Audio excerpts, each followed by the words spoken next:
most importantly, what is immediate that will affect the pocketbook and the outlook into next year so we can all get ready. Thank you for joining. I'm your host, David DuByne. Right along here with Ransom Godwin every Thursday night, bringing you the latest. How does our world dovetail into cycles of time, overlaying those in the know, trying to distract those that don't know? How do we connect the dots? That's the question. Ransom's with me tonight. And are you living the dream?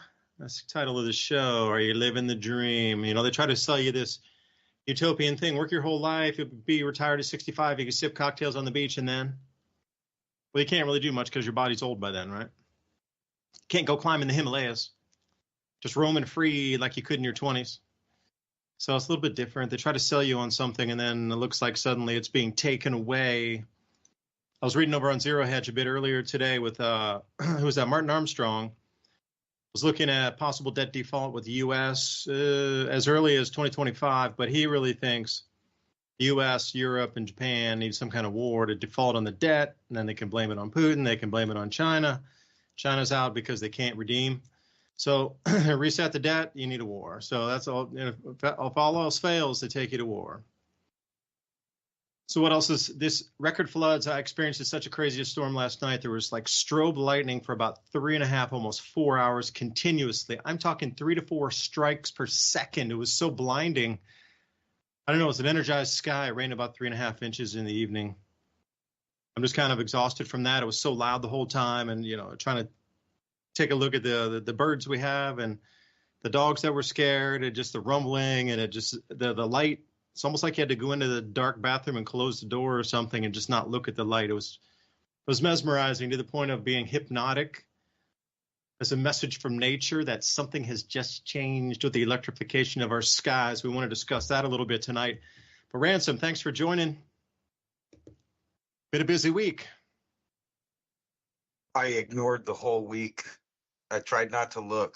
I mean, because, you know, every Thursday I feel like we predicted the next week. So I've been trying not to look at stuff.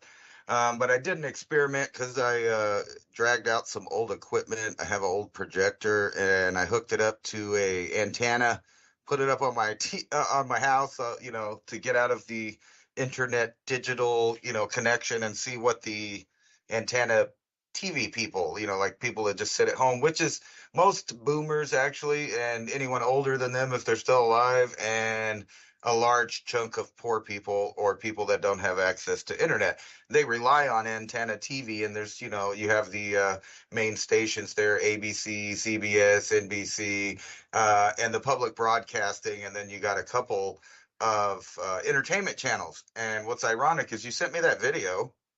I only got a chance to watch about 4 minutes of it. And already I was just thinking, wow, that just parallels with my experience in the last couple of days watching antenna television. So I'm watching the news, and I'm watching, you know, some of the shows that they broadcast that they bought and they have licenses for, which is majority of it's really old entertainment, like I'm going to say 50s to early 90s. And that's basically what's on television. So the era of the United States, basically when it was doing good financially and all kinds of other things, they're showing all those shows. But then you flip over to the news, and man, the world is ending. Didn't you know that every one of these storms is part of the current climate crisis? And I heard this on every single channel, this phrase, the current climate crisis. So every time they reported on a flood, a fire, you know, tornadoes, you know, all of that stuff, they said that it was, you know, one part of the current climate crisis that's going on. So, you know, it's a really weird experience. So I'm watching that video you sent me, and I'm looking at it, and it's talking about, you know, some of the stuff in there between boomers and what happened afterwards. And we've actually talked a lot about that on this channel in different ways. But the parallels with the television, they're showing you the world post-revolution and the world pre-revolution, basically. And you can see that there's there was no replacement for the lifestyle that the U.S. was headed to having as a permanent lifestyle for all peoples that live here. And somebody just said, nope, and they turned it off. And we've been regressing as a civilized nation. We've been regressing as a financial powerhouse, a technological powerhouse. And we can get into, some weird things that they're saying. So the title kind of came off this article I saw that said from CNBC, just 4% of the current retirees say they're living the dream. And they have a whole little survey of why. And I have not read that, but I will go ahead and bet that it has something to do with the cost of living, the cost of medication, the cost of gasoline, et cetera, and some other reasons. But we can get into that. So yeah, I skipped the main news like that I'm used to, which is articles coming out of the various websites that kind of dominate the trending topics and stuff. From both sides of the aisle. I go all of the propaganda channels. I go to all the alternative media channels. I try to, see what's what and add it together on what's next because it's so bizarre. But when I flipped over to that antenna TV and I'm seeing what, millions of people are probably still seeing, it's a nonstop propaganda machine. They were even talking about ancient volcanoes. Which is very interesting. And I watched a program on the Cascadian subduction zone, or not the Cascadian, what is it called on the West Coast there? The Cascadia Range. Oh, okay, so that's right. So the subduction zone off there, and they were talking about, 700 years ago or more, they had a massive earthquake that just dropped the whole shelf, basically, that was above ground in this pristine forest that was, thousands and thousands of years old, and they just dropped it right down into salt water, and then a different part of the ocean out there raised up, creating a giant tsunami. And they were talking about, the cycle is pretty, regular for as earthquakes and things like that go. So every 250 years or so, they have one of these little burps or abrupt movements on the subduction zone there, and possibly a massive tsunami can result of that. And it's overdue for like 150 years or so. So that could happen at any time. And it's weird that I think the movie How It Ends, one of those Netflix, movies.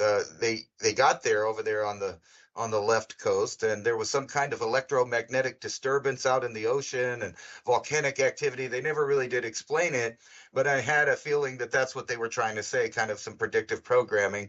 And then, what do we got going on all of the channels here are talking about the tornadoes, right? And they're hammering that, the tornadoes.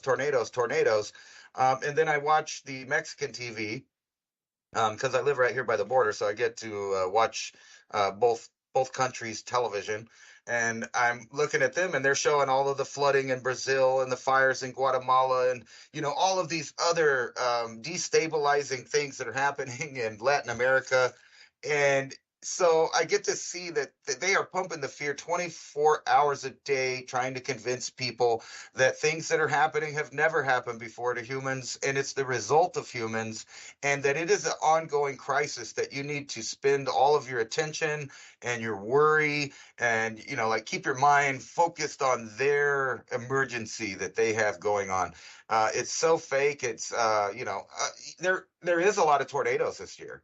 I think there's over 300 already, and there is a lot of devastation, which begs the question, instead of trying to blame humans for the weather, why aren't we talking about why they still build homes in the exact same way as they have for a long time, knowing that in certain portions of the landscape, the geography and the topographical form of areas, that the weather is going to come in there and drop these, killer storms on people, finger of God in the middle of the night, ripping apart neighborhoods. And yet there's simple solutions and they don't use them anymore. And people used to have, everyone I knew when I was a kid, all of the older people that still owned houses, all of them, the great generation, the silent generation, all the people that were still alive out of those, they had storm cellars. And in the storm cellar, they had canned food and jarred food and emergency gear and all of that stuff. It was just like, yeah, whatever. We just, that's part of being a good citizen and a smart person. You just have all that stuff. And we've harped on it for years about, do you have a flashlight? Do you have a way to find out what's going on if your neighborhood gets flattened in the middle of the night, or a hurricane rolls in, or an earthquake, or, God forbid, something like the subduction zone scenario, which would probably put out Seattle and Portland as major devastation zones. And, we keep seeing it over and over again in the Middle East, in South America, in China, these massive earthquakes that tear up stuff in Japan. And yet the majority of the population does not plan or, change their lifestyle one single bit. And now we're going to have the added layer of destabilized government and food production and delivery services, I guess it would be the right way. So whenever these things start to come to a head, because nobody seemingly is really planning for them, you would think that all through Tornado Alley people would live in dome houses with a storm cellar. I mean, just as a standard architecture rule, so that they wouldn't be devastated every couple years when a storm rolls through and drops a tornado down. But yeah, it's just mind-numbing, the amount of propaganda that they have to try to convince humans that these things are all new and they're all because of you, and that they're not on a cycle, and that they haven't in the past happened, but at the same time run, programs blaming us for carbon dioxide while they're talking about things that happened 700 years ago. It's just bizarre how they try to mix myth and fact together to give a narrative to people that don't understand long-term cycles, or maybe just don't really understand recent history, altogether. But yeah, there's some really trippy stories that we can get into in a minute. They're trying to make food allergies go away. And another phenomenon I kind of noticed today when I got back on is from medical procedures to I guess medicines you take intravenously. I'm still self-censoring, but I think everybody knows what I'm talking about. All the way to processed foods, they're now admitting that there's health problems associated with these things. Matter of fact, I found 7 articles with the title basically saying ultra-processed foods are harming our health. Here's what you need to eat. Here's another one: high levels of ultra-processed foods linked with early death. Not like, people like you and I haven't probably been telling people that for decades. I imagine that the sources of their nutrition are questionable at best. I don't even know if you'd call it nutrition. Seems like there's a lot of lack in nutrients in the soils of just chemical fertilizers. Who was I talking to? Oh, I was talking to Marjorie Wildcraft, and she was telling me that a carrot that you would buy from a supermarket that was grown in like California and a regular farm agrobiz there has 15 times less minerals and nutrients than a naturally grown one in her grandmother's time. I thought that was interesting in the overlay of nutrients there on what could or couldn't be. Now, you were talking about some silliness with everything being blamed on the climate. So I was listening to Ryan Hall, y'all, because he was following the tornadoes, and we got smashed by some storms yesterday, and we found out definitely where a lot of stuff leaks, like what the roofs we built on some different animal hutches and things leaking.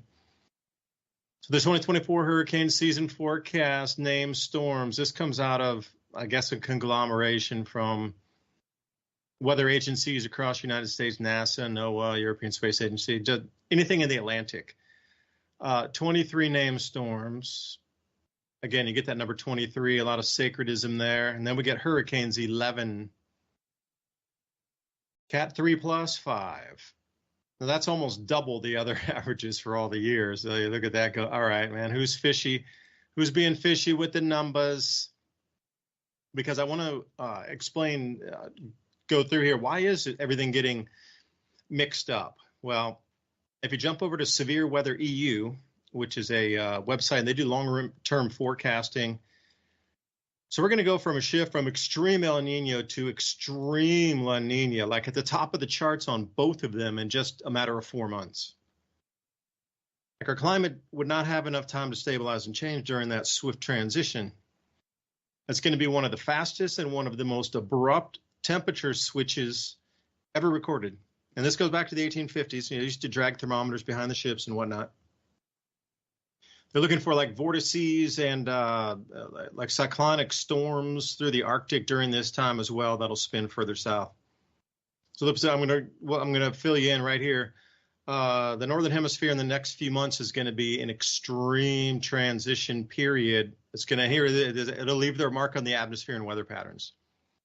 All right, so when you're looking at this flip and everything being blamed on global warming suddenly, it's this, it's that. How can you possibly say every single set of storms is blamed on something? So as we swing through, probably around June, we're going to hit that threshold where we go back to near zero. So June, late June somewhere. And from there, it's just going to head straight down, continuously cooling through September, October, November, and it should bottom right around January of 2025. So we were predicting grand solar minimum winter type temperatures anyway, and now the La Nina is going to be crushing cold at that point, and all that moisture from the Hungatonga eruption coming out in the form of snow. So think about this in the weather that they can run with, although it'll be in the inverse on the cold side.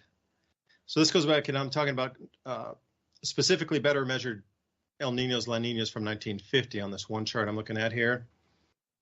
And they just simply tell you it's a long-range forecast, and it's on repeating cycles of ocean heating and ocean cooling. It's been like that time immemorial, and it's enough to bend the planet's weather and change it to storm-like conditions, conditions shifting the intertropical convergence zone. There's a huge amount of cloud cell shifts as this does its clockwork back and forth, but they'll never admit to this natural variability. And this is a main driver. The Pacific Ocean temperatures are a main driver of our global weather systems. People bet on this on the markets. You know, if you're an ag trader, you know La Nina and El Nino neutral. And so what it's going to mean for crop production. Oh, they've been doing this since the 1920s. People bet on this on the futures market. They know exactly how the weather will be affected. And the climate is another term. For months and months and months on end. And then, you know, if they know it's going to be a drought usually, or if it's going to be extremely wet usually, or neutrals usually send different areas of the United States into different zones of wet or dry, but La Nina or El Nino just generally more the whole continent. So if you know it's going to be neutral, then you know in the southeast U.S., then it's going to get wetter down here. But just here, the way it flows and the way it meets the Gulf moisture, it just targets and just right over, you know, say Tennessee, down there, North Carolina, Georgia, South Carolina, extremely wet during these neutral ENSOs. All right, so that's a well-known thing for 100 years plus, that this shifts the global weather and it affects crop production. Yet we won't even look at it and give it the time of day because it's only you, it's only your CO2. Couldn't be the sun heating or cooling the Pacific now, could it? But this is going to be a rapid decline, quote unquote, rapid decline. And, you know, the thing they go into is long-term back in the past. So they're trying to match up the 1980 June to August drop-off in sea level pressure during that switch from an extreme of a El Nino into a La Nina. So they believe the closest we could get like 1980 June to August. And they see pretty much the same. Although there were some other matches in 1954, 1964, and 1973. So when they're looking at these long-term charts, they're just kind of going back in time and looking for the same repeating patterns that look similar with pressure variances and the quickness that the temperatures are going to drop off. And they're going to go straight from El Nino, boom, straight into La Nina, incredibly fast. So you have four reference years that you could compare to. So then all they would do is look back again and go, oh, okay. California, West, Oregon, Washington, extremely cold and rainy. Like if it's a 0 as the chart, it's a -20 in terms of like the temperature gradient going down. But places like the Midwest, right under Lake Michigan there, Ohio, Indiana, above, they're going to be above normal temperatures, a little bit drier. So you're going to get this flip-flop depending on where it is. And Europe is absolutely going to get hammered with Arctic temperatures the whole time, Central Europe. And lo and behold, there's a warm spot right below Iceland and Greenland. Would you imagine that? Oh, it's record heat in Iceland. It's record heat in Greenland. Oh, wait, that's the same spot I saw, not the wet spot. but the geopotential height anomaly pressure spot. And then you can just do your own research, and then summer 2024 long range forecast. They don't really throw in the hurricanes like everybody else is trying to attribute, but they're looking at an above amount of rainfall all through the Midwest grow belt. So, and above normal temperatures. You can see what this leads to.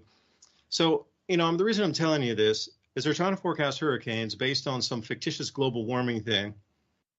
The oceans change temperature all the time. I mean, this is what the El Niños and La Niñas are about, the pressure and the temperature of the water. Yet somehow that entire driver, a huge driver, that increases crop yield, decreases crop yield, creates droughts, creates floods, on a known cycle and mechanism for that, is somehow discounted. And every time it goes super hot on the El Nino, it raises global temperatures. Now watch this. If you go to Dr. Roy Spencer and you look at the lower tropospheric temperatures, yeah, it was up. But this is one of the hottest La Niñas or El Niños we've ever had, excuse me. And then the global temperatures were up. Now watch when it swings low and we come into December, January, extreme global low temperatures. Will that be blamed this time, Ransom? What do you think? Do you think they'll blame the global warming on the cooling that's occurring? I've already heard that excuse many a time, that the heating causes extreme cold. So now they got both, sides of the book cover. Heating and cooling right down the spine. Global warming, climate extremes. Wait, man-made. Hold on a second. They rebrand it all the time. You know what? If you pay your global tax, Ransom, I guarantee they can fix the weather and it'll go right back to the way it was when we were kids. The sun will be yellow again and the puffy skies. There'll be no more persistent contrails. If we just give them the tax money, all the skies will clear up again. Sounds like a utopia from the boomers, doesn't it? You mean I can have a perfect world and I just have to pay a fee every month, a monthly subscription to clean air and a better life?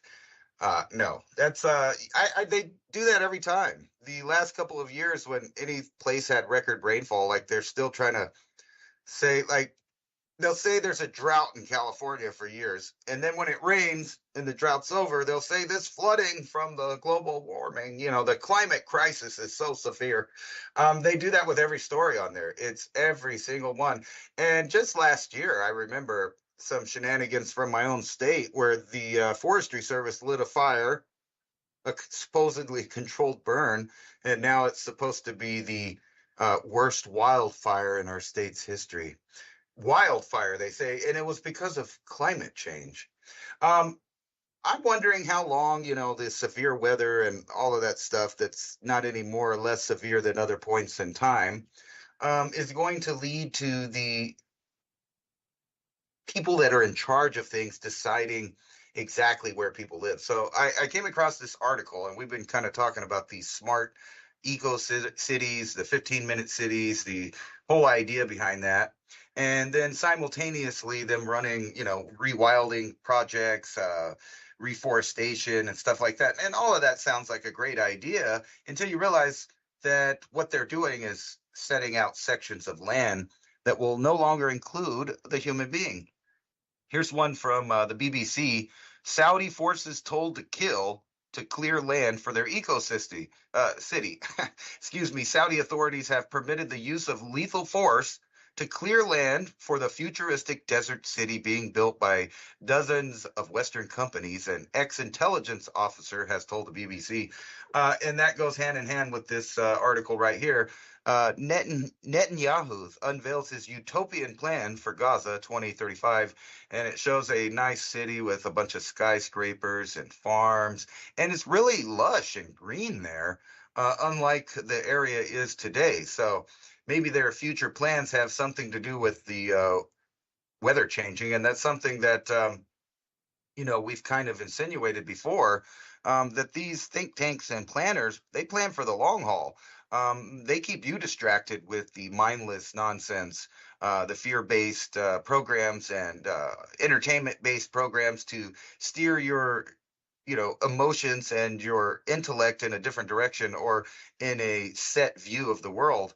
And then, it's easy for them every time an emergency happens, like this apocalyptic flood in Brazil. to just show that nonstop on TV, and people are thinking, oh my God, it's the end of the world. But it's not. These places flood all the time. Right away, my mind thinks Brazil. Isn't that where the Amazon is? Isn't that where one of the biggest rivers in the world and rainforest is? Where else would, a bunch of water likely dump? Silly me though. This whole concept is kind of the boomer thing, right? It's blame everything on humans, and then just I only got 4 minutes in the program you sent me, and I had already kind of established that yes, that's what we talk about a lot, that a generation of people built something and then their children tore it down. They tore it down because of whatever, various different reasons. But now that everything is completely gone, there's no replacement system they have to offer other than the utopian merger of corporate and state. And I don't want to go that route. Neither does a lot of other people. But it looks like that's what they're going to give us. And at the same time, they're going to blame us for our greed as they, forced us to basically eat a bunch of unhealthy things. It's that time where I'm pretty sure they're about to point the finger at you for every problem that's about to happen. And this is where it really gets weird to me. So I know that most of our audience realizes that people that are around today are probably not going to be around in the next couple of years because of different and various programs going on. I'll just put it this way. But here's a headline from Microsoft, or actually it's from the Wall Street Journal. Hospitals are refusing to do surgeries unless you pay in full. So, if you have something you need to do, they want it up front. And then here's another one to fry your noodle. Neuralink's first brain chip implant is having a bunch of problems. Now, who would have guessed that? So there's going to be an option to skip past this kind of archaic chip with wires and go ahead and start talking about programmable biochips. And we've been talking about that before. And here's another one I thought relates to last week. A study indicates if you could find out if a woman is a psychopath. Now that sounds interesting on it, just kind of as a thing to read. But when you get into it, you realize that how they discovered this is by algorithms and AI, which is exactly what I've been talking about. The system is now made to totally watch you and control you into the point where you won't even know that you're being led down a road that has no end, if you get what I'm saying. And that is, I'm not a doomsday. I don't think that the world's ending. I do realize that there are patterns, and one of those patterns is of genocide by government, or democide is actually the right word, democide. And it could be through, brute force and violence, or just over-regulation into the point of collapse. Yeah, I have something with you. You brought an idea to me when you were talking about Saudi Arabia there. I have an answer for you. It's called the Indian Ocean Dipole. And, staying on the same vein with the El Nino, I had both the windows pulled up because the Indian Dipole is acting strangely too. But the pressure difference between Indonesia and what you consider Oman, Yemen, and the Arabian Peninsula, that weather driver there of the ocean temperatures also changes the trade wind flows. And as far as I know, this is a multi-thousand-year change is occurring with the West African monsoon, the way it also directs moisture. But right now, the Indian Dipole, or the Indian Ocean Dipole, IOD, not so much talked about. It's the pressure difference between east and west. Like you talk, Indonesia on the east side, and then west would be Western Africa, that Arabian Peninsula right there. It's the strongest it's been in 25 years. So again, it's positive phase. So what that means is you're getting much, much cooler over in like Indonesia, Northern Australia, cooler than normal. And then you'll get warmer than normal and way, way, way wetter than normal over that Arabian Peninsula area. Looks like Somaliland or Somalia, all the way down through Kenya, Tanzania, that whole area, all the way up to Egypt, and parts of, what you consider the Middle East right there with Saudi Arabia. increased convection, increased storms. So you got to wonder now, we got these two overlapping phases here. We got the West African monsoon, and a lot of peer-reviewed research coming out saying it's begun to shift. Now the debate is it a 2,000-year shift, a 4,000-year, or a 6,000-year shift? Because you look at the same area in the Sahel and Middle East, North Africa. 6,000 years ago, we got mega lakes there that rival anything of the Great Lakes in America, even larger, much larger, and vast river systems and vast, what you consider like swampland, estuaries, deltas, these sort of things going on.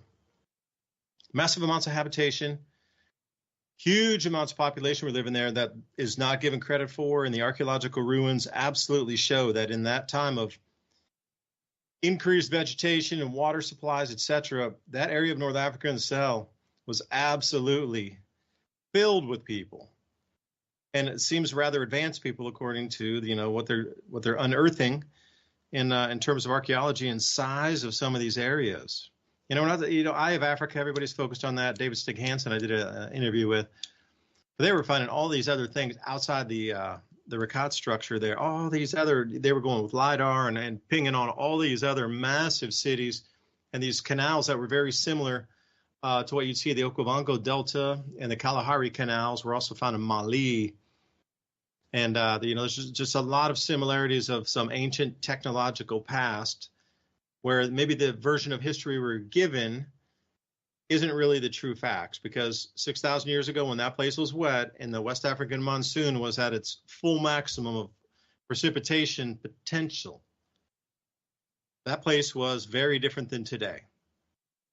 It's switched and it's gone all the way as far as it can to the north, pushing, and it's starting to swing back. So they're getting a lot more rain in these same areas.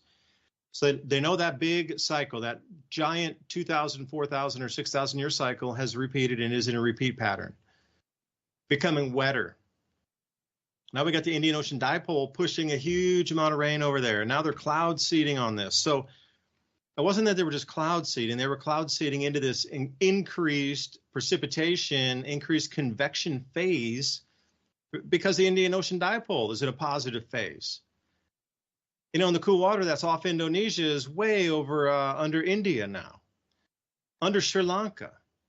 Now, it's very rare that the blue that you'll see with the cooler ocean temperatures, like 1 to 2 degrees Celsius below normal, would go that far off of Java and Sumatra, mainly Sumatra Island heading off west. But these are natural things also that all across the monsoon in Asia is affected by this. And somehow this doesn't make it into the models either, and they're not discussed about natural variability and this and Indian Ocean dipole and El Nino, and what if these are both going off at the same time? You got two major drivers of two different major oceans. Yet it's all you driving your SUV, Ransom. You got to stop that. I'm going to make you walk. I'm not even going to let you have rubber shoes, bro. You got to get used to walking barefoot and getting blisters and stuff, because I got to knock your carbon usage down to caveman again, or else I'm not going to let you stay on the planet. So giddy up.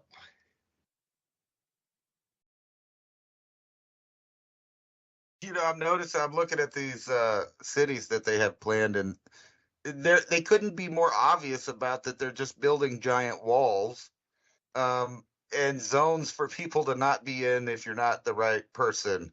Let me show the listeners this. It's a think tank project for what Israel's going to look like. Is that a fish tank or a think tank? Maybe both. But they show little, resort umbrellas and stuff all through Gaza. So they have plans for the whole thing, and they have these intersecting maps that kind of show where they're going to be building walls and cutting people off. You look at this other one, that's the one in Saudi Arabia, and that's exactly what it is. It's a big, long, 170-kilometer line in the earth that's, an elite city for people that are on the system, the people that, need jobs and want to take part in the new reset and be part of that electronic system. But what it does is it cuts off 170 kilometers of north and south from each other. And they seem to really be planning that this whole area is going to be a luscious forest, or for resorting and living the good life. And it strikes me funny that these are the same places and same areas of the ancient world that all of human history just about took place in, as far as wars and giant cities and their collapses repeatedly. This is the area. And it's like, they haven't learned anything from history. And it makes me think, how long is the era that they're planning on moving it? I mean, because it is pretty obvious at this point that you could say there's enough evidence that they're trying to remove the people from the equatorial zones and squeeze them all into the northern hemisphere as far as they could get them, and redesign and completely make over that equatorial zone as a new world, basically. I mean, it is the area of the ancient world. I mean, even in the Americas, all the way over to Africa, the Middle East, that whole stretch that goes around the world, which should probably include the bottom of India and Southeast Asia and some of these really old places that haven't been lived in a really long time, as far as super high tech, like with the stones and high high tech cities that were kind of buried in the jungle, especially in Southeast Asia, like Angkor Wat and other places. And it looks like the modern companies or powers that be are planning their new cities, their new Babylons, and their new, the whole thing right in that area. And they're showing you what they want to do, and the times on these are really close to now. It's not like 50 or 100 years in the future. They're talking about 2035, 2030. These times that they've been rubbing in everyone's face with their agendas are now coming up, and it is a weird time to live in to see where they're going with it. And it looks like a very negative direction as far as the overall population. But maybe they're those, people that think that doing bad for the greater good is actually, a benevolent thing for the species. The people that have the right to rule, and also the new upcoming elites in the technocratic fields feel like they are the smartest people on the planet, and therefore they have the right to make the decisions for everyone. And it's looking like a sci-fi movie, and it's increasing. Um, I think the way that they're going to sell this new technological revolution on the people is by repeatedly showing them how humans have messed it up, how humans can't regulate it, how humans are violent, they're racist, all of these other terms that they're throwing on the average nuclear family and average worker, because that's what it is. And it's so funny that revolution after revolution claims to be for the worker, but the worker class, the middle class, is always the ones that end up being reduced in number, wealth, property, and freedom altogether. I mean, that's always the plan. That's always what happens. So it makes you wonder, what are all of these students that are in these universities learning? What is it that they've learned? Well, we know, because I've looked into it. It's a lot of, replacement doctrine. Get rid of the old. Here's this new thing. Blame everything on the old. And it's the same thing as that video. I don't even know what the name of that video you sent was, but it's the same concept. Get rid of the old, smash it. Let's have a revolution. Let's change it. But we don't have anything to replace it with. But that's okay. The financiers and the think tankers, or the fish tankers, whatever you want to call them, they do know what they want to replace it with. And they're rubbing it in our faces, and they're making plans. And you can follow the money. The money is going to show you exactly what's happening. And I think you've made a good case over the years that not only with the water infrastructure, but farming infrastructure. And you could clearly see militarily the world has a grip on that entire equatorial belt.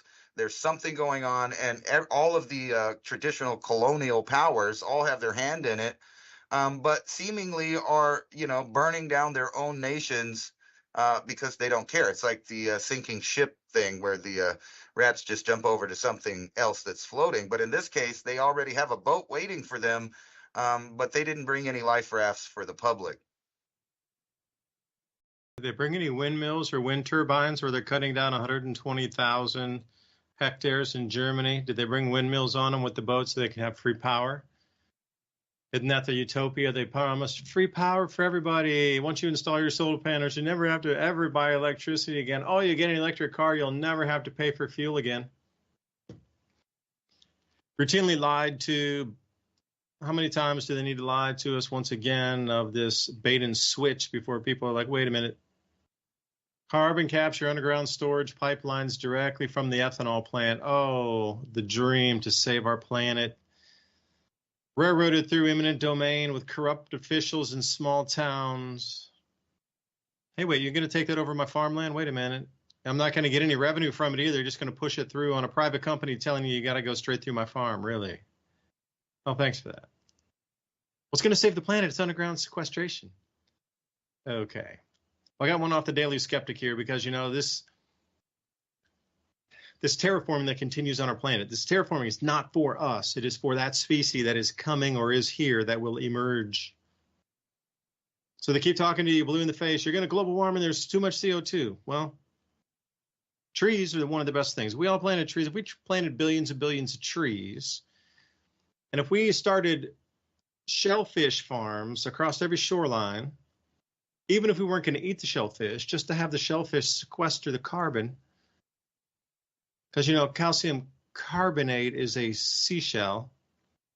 So if you want to sequester carbon, you could do it with all those super expensive things and squeeze it into a gas and then put it underground. Or you could have another animal use that same carbon through the oceans and create seashells, which is like thousands of times denser than a gas, and pull the carbon from that. And as the carbon is removed out of the ocean, the carbon will absorb, or the ocean will absorb more carbon dioxide. Nobody ever talks about seashell farming to solve some of these problems. Well, that would be almost free food then, wouldn't it? High protein free foods. Can't have that, you know, instead of, and then just going off and planting trees would be a great one. But here, this is the Daily Skeptic here. I'd come across this and I couldn't believe it, shaking my head like that's impossible, because they're telling us save the forest, save the land, we're going to rewild it, we're going to do this. Because Ransom and I had talked about rewilding projects in Europe until we're almost blue in the face about removing all the dams. They can't have any dams up because you got to have the newt and the freshwater minnow going back up the stream. Yet they cut off thousands of megawatts by all these little dams that they've destroyed, and all that, you know, all the waterworks and irrigation projects for the farmers. They used to rely on that. Even if it wasn't hydroelectric, it was for irrigation for farms. And nope, now they got to pay premium for pumping, and then they get all these extra taxes when they used to have free water coming down the mountain. So anywhere you had something free, they ruined it. They destroyed it so you get back on the system. Well, this one just blows my mind here. Germany begins felling 120,000 trees from fairy tale forests to make way for wind turbines. So I thought, all right, well, this is a kind of a weird one. There's a German fairy tale forest. It's called Reinhardtswald. 1,000-year-old ancient forest, ancient woods itself. And guess what? They're in there cutting that down to put up giant wind turbines. This one area where it's right next to Sleeping Beauty Castle, for those familiar with the fairy tales. They're going to put up 18 giant wind turbines around the Sabababerg, the Sleeping Beauty Castle, like I say, the fairy tales. And I look at this and say, no way. They're in a 200 square kilometer area, 200 square. So you multiply by 0.6, let's say 12, 120 square miles. And they're cutting down select chunks of old growth forest to put in these windmills across different areas in Germany, in this area that's known as it's a rewilded nature zone area called the fairy tale forest. And I'm looking at this saying, wait a second. So Pierre Gosselin from No Trick Zone has been covering this. I mean, a huge amount of Germans are super upset, and they're trying to sell it back to him like, oh, there's going to be no cost. Anybody that's around this forest is going to get free power from these wind turbines. And they're like, what? How's that even possible? You're destroying the ecology of it. Got dead birds, turbine vibration sickness, animals leaving and fleeing the area due to this, I guess they call it like strobe dizziness when they get the vibration from the animals. Different magnetic fields in the area that are tweaking the animals also. And somehow that's allowed. Yet they turn the cheek and, tell you can't drive a car or eat meat. Yet they're allowed to cut down an entire forest to put up wind turbines through some backhanded, greasy deal of a brother's friend knows some other, executive at the company, and it's a kickback thing. And, where did all the trees go? Where did all the wildlife go? And now they want to close down a farm to put the same wildlife back that they just destroyed, putting up the wind turbine farm in a 1,000-year-old growth forest. Like, I shook my head at this, and some of it's just insane. How they're trying to tell you one thing about the ecosystem, one thing about the climate, yet they're destroying the very thing that they're promoting to save it, and they're just shifting that of this movement of money. It's a wealth transfer. That's all it is. Anybody who's existing free off the system, they're finding out where they are and they're targeting those resources. And like this, you cut down, all right, 120,000 trees at the first fell to put down these wind turbines. 120,000 fully grown trees are being cut down to make way for the wind turbine. Well, Ransom and I have been talking about, they're trying to confiscate your farms up to even 5 acres and do what with them? Replant forest and rewild it. Now you're telling me that this makes sense here? Well, how many trees average on a density could you put on a 5-acre farm? And they want to take thousands of 5-acre farms off any kind of production, remove the cattle and the people off of those farms, and then rewild it and make it back into an ecological nature zone, no humans allowed. So you got to balance that. This is about the same amount of trees, 120,000 trees. And look at this. Are they just transferring this everywhere? Like, for me, I really can't, as a common sense thinker, I can't understand it. I truly can't understand it. As a rational thinking human being, and the knowledge that Ransom and I share about these rewilding projects, how they could absolutely do this and get away with it. And at the same time, I mean, this is the type of information that needs to be shared with those in Europe so they can know these projects are going on.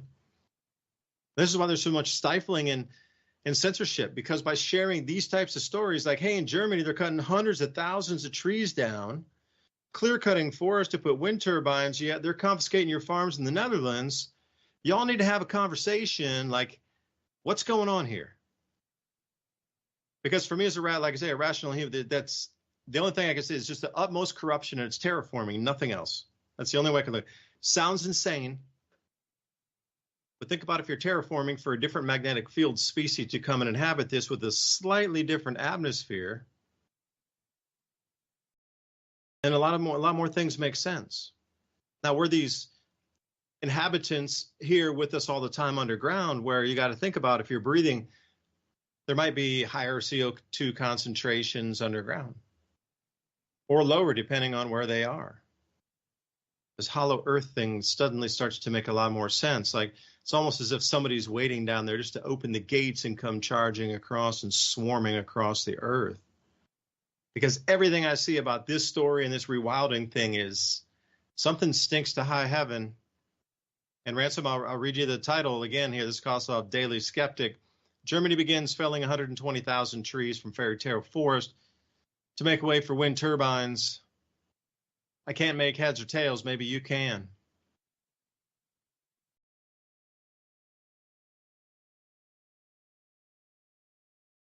We need power generation to stay green, man, and we have to do it in the most toxic ways possible.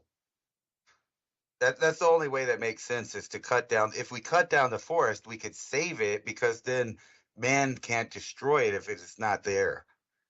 Because we only have 4 more years to eat the babies, or we're all going to die anyway.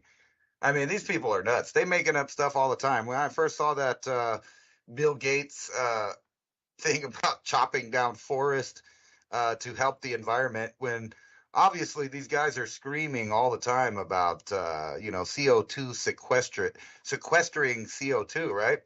And I did a couple of formulas and found out here in the U.S., just in the U.S., I'm sure you would find the same thing in other countries, but in the U.S., the trees sequester more CO2 than the American people produce. And I went further and did North America and found out the ratio is really close to the same thing. We might produce just a tiny amount more in North America than the forests sequester, and that's only one form of sequestering CO2. So if you're supposed to be sequestering CO2, how is chopping down forests going to do that? Well, obviously there's something phony about that, and it's on your face. It's like this article I found right here to close it out, how crazy things are. Here's a mainstream article talking about medical freedom versus public health. Should fluoride be added into our drinking water? And it goes through a lot of arguments about how dentists like it and people like it, or they want the choice. But nowhere in the article do they mention the argument on why people don't want it in their water. They show other arguments that have nothing to do with World War II, which, if you know about World War II, then you know about fluoride in the water and what it does to people. And that's an argument they're not going to have. So they completely are the gatekeepers of all arguments, even online. And all of these people go to Wikipedia and things like that, thinking naively that they're going to be putting facts there, when in fact it's all distorted information. And you almost have to have a library that's pre-2020, or not even 2020, like more like pre-2000. To get correct definitions and the way people thought about things all the way up until about, I'm going to say 2010, when they really ramped up this transformation of civilization. And this is just like one of those things. They always have the arguments out there in the mainstream, recently anyway, about the topics that we talk about, but they never inject the side of the argument that we're actually talking about. None of the actual things that one might be worried about. And here's this article's from NBC News called Medical Freedom versus Public Health. Should fluoride be in the drinking water? So you can look that up and read it. And there's some arguments for and against, but none of them get into the kind of things that we would be worried about, like, is processed foods bad? Okay, but why? Why are they bad? Why are they the majority of foods available? Why are they telling you on TV that a bowl of Frosted Flakes is a good dinner? I don't know the questions to these, but I know that I'm not listening to them. I listen to them only to a point. And you can get into almost everything from banking to medicine, and really look at the supposed specialists and people that know what they're talking about, and then look at their track record. Let's just use medicine for an example. If you were to believe everything they said for the past few years, you might be one of these people that they're thinking about when they want you to pay your full bill at the hospital before they do anything, because there's risk involved with surgeries, and seemingly those risks may be going up. I don't know. What do you think? I never heard of that before. They make you pay before any procedures. That's like paying at the restaurant before you eat. Yeah. I mean, it might be like that when there's food shortages. They already got facial recognition cameras all over the place in the UK, starting in the supermarkets, because there's so much theft. I mean, is that the way it's going to be? There's going to be a lot of dine and dashers. That'll be the biggest rage now. Dine and dash, and then flash mobs and dine and dashers, and you need to pay for everything in advance. And Ransom, I wanted to tell you something since we were on the last show together. I live in a little small town. It's about 1,000 people. And then there's another smaller town, or a little bit bigger town, excuse me. And there's probably about 4,000 people over there. It's got a tiny little Walmart inside there. So like you go to some cities and you just got mega Walmart things. There's a little one where you can come in and we needed to pick up a garden hose sprayer, and I didn't have one. So it was just like, until I could get up to the co-op and go get a proper one, we needed it we're doing hay bale gardening this year, so I had to put the fertilizer in and get all the thing wetted down so we can get the hay bales starting to like prime them up and cook them and get the fertilizer in the hay bale. But anyway, I go there and there's 50 pickup spots now, 50. Where you order online and then you go into the parking lot and they deliver it out to you and you pick it up and they go. Now, even at the height of COVID, there was only 22 of them there. At the height of COVID, 22. Now, they just put in 50, all brand new. And so they moved it what was in the center of the parking lot, right near the stores. You could easily walk out over onto the side, and 50 places now. And I talked to a couple of guys. I was like, why'd you get 50? He's like, well, there's a lot more online shopping. And I said, well, not that much, really, man. You guys you're burning up the parking spaces out here for all these dedicated, pull in and we'll bring it out to your car kind of thing. And you were the one I know told me that this seemed to be a new fad, that they were going to be closing a lot of stores off like Target's doing, putting everything behind glass. You have to pre-order it, and then they bring it out to you. Now, I'm seeing this with my own two eyes here. And before, I'd heard the stories, hadn't seen much until I saw it myself. And then I'm like, oh, no. Even in this little tiniest of town, which you consider East Tennessee, a place where you wouldn't need to put everything under plastic and you wouldn't need to lock up the store and have everybody order it unless it's really going to be that type of event. This is Mysteries in the Histories. A mysterious manuscript, roughly 250-page book written in an entirely unknown language and writing system. It's been carbon dated back to the 1400s and includes illustrations of plants that don't resemble any known species, believed to have been intended as a medical text.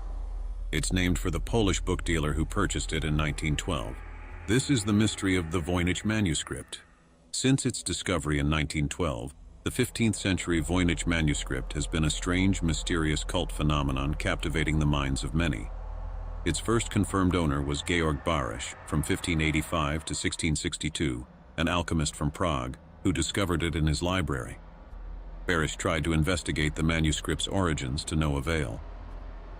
The manuscript, full of handwriting in an unknown language, zodiac symbols, naked women and strange objects like unknown plants, seemed to be from another time, or even another world. For centuries, this book repeatedly changed hands. When it was purchased by Voynich, who posited that it was authored by Albertus Magnus, an alchemist, or Roger Bacon, an early scientist. People believed that Voynich himself fabricated the manuscript, although that theory wouldn't explain the carbon dating of the paper and ink to the 15th century. The book itself bears no indication of its authors, about 6 inches by 9 inches and around 232 pages decorated, not unlike others in the illuminated age.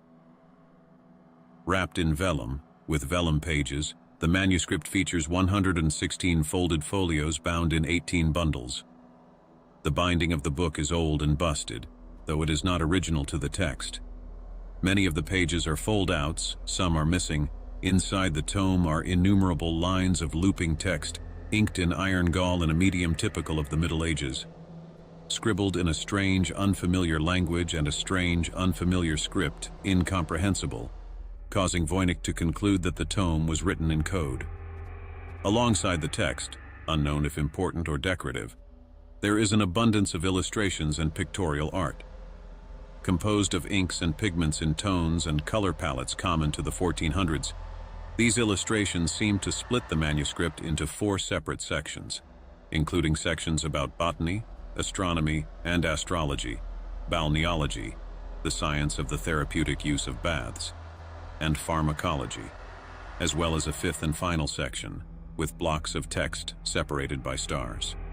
The first and largest section of the manuscript is the botany section that contains detailed drawings of plants as if from another world or a lost continent, plants no one can identify and no one has ever seen before. The astronomy and astrology section has illustrations of the stars, the sun and the moon alongside several zodiac signs. Immersed in strange, shared baths, female figures frolic through the pages of the text's balneological section, while the pharmaceutical section is filled with what appears to be medicinal plants, indicated by the inclusion of medicinal bottles throughout this fantastical illustration. Like Voynich, many modern scholars suspect that the manuscript's text is a ciphered form of a familiar language, with their theories of the tome's latent linguistics flitting from Latin to Nahuatl, the language of the Aztecs and Toltecs of Mexico. Others say that the text is an artificial language or strange shorthand, and others still see the text as meaningless scribbles. The theories of the tome are, thus, all over the place, with no one opinion snagging widespread support. The Voynich manuscript continues to mystify medievalists and confuse cryptologists centuries after its supposed creation. It remains as impenetrable and inexplicable as ever. But is this truly one of the mysteries in the histories? A book on female maintenance? Maybe. Want to see the full episode? Sign up for the show notes and the link will be in next week's email. Ransom Godwin at Mountain High Time is locked in a basement writing new episodes to keep your addiction to mysteries facilitated. Signing up for the show notes, you get behind-the-scenes thoughts and points we sometimes can't relay over social media platforms. Brought to you by ITM Trading. ITM Trading has spent the last 28 plus years developing a team of expert researchers and gold and silver analysts to make this possible. Simply put, we build strategies which are historically proven to protect your wealth and assets through any economic downturn. 866-834-1422. That's 866-834-1422. Thoughts to go across the dial. Contraband will be a thought in the future, and if you enjoy our types of conversations, just free speaking about a lot of things, trying to connect the dots and ideas, and hopefully you're with us on that conversation to fill in those pieces and make a wider tapestry with all the colors and all the figures in place so we can truly see what's coming at us. If you appreciate this type of info, revolution.radio, consider a donation. Keep the production cost, running cost. It's not free to have a radio station that's online all the time, 7 days a week, with different slots, different hosts plugged in. So consider a gift of the summertime, of the spring, to blossom the information flower out through the rest of the summer, because it does look like it's going to get dicey here. A lot of people are talking about very strange contagion coming in here in terms of something in May and June with the global economy. Now, it doesn't have to be a full, complete collapse, because I just don't, maybe correct me if I'm wrong here, but I don't think it's going to be this one day we just wake up and everything's gone to oblivion. I don't think it works that way. I think this is a milking of the wealth and a transference of wealth as much as they can for as long as they can. Frog in the boiling pot of water without boiling too hot. Because you got to have people with confidence to stay in the system. See, that's the whole thing about the confidence of the U.S. dollar being wiped out. They weaponized it. Now everybody's afraid of who's next. If I don't agree with the Americans, what are they going to do? They're going to take they're going to confiscate this or that. Are they going to hold our companies? Are they going to take our bank accounts? Are they going to confiscate our gold? So the trust and the faith in the U.S. dollar as a reserve currency is gone. Gone. It's one thing when countries don't trust our money. So that's in the business arena. That's in like countries paying countries. That's in exports and, sovereign debt, sovereign wealth funds, etc. That's there. That's not on Main Street. Now, if Main Street loses the faith in the U.S. dollar and the global community loses the faith in the U.S. dollar at the same time, that's when it collapses. But word on the street is don't trust the U.S. dollar anymore. But down on Main Street, it's like things appear to be plugging along and chugging along as normal. So I don't think they're really just going to rip the rug out from under you until the rest of the planet doesn't accept it, and then it becomes the major news story across so many Financial Times and financial news pages that they can't even hide it from the American people. At that point, I think they will pull it. But for right now, they're just going to try to milk you like a cow getting weaker by the day. They're going to keep trying to milk the wealth from one portion of our Earth to the next. Because you got to look at it like this. All these weather changes we're seeing brought on by electromagnetic changes across not only our solar system, but the spiral arm of our galaxy. It goes way far past our little Earth here. The repercussions we're seeing are more electrified skies, ground to sky lightning. There's discharge over the capacitor is overcharged. It's got to release the charge. All right, so our sun's stepping down, going to be heading into lower activity here right as we come off the solar cycle. Predicted it was going to happen last solar cycle, but it's still much lower. If you go back and look even from 100 years ago, we're still at extremely low solar activity values compared to average solar cycles through the last 150 years. So this is looking at a fire sale, or if you're going to look at all your assets on the books, and some are going to be absolutely non-performing assets in the future. You already know that. It's already written off. But you consider these Five Eyes nations, or those, they're already written off. The fire sale is on, and they're just milking the wealth out because that debt cycle can be restarted in North Africa and Sahel with these new grow zones, emerging weather patterns that will allow stable crop production, and from that, stable society. And we can build for another 80 years on the fourth turning. Right over there in Middle East, North Africa, And here's Ransom talking about this walled city going over there.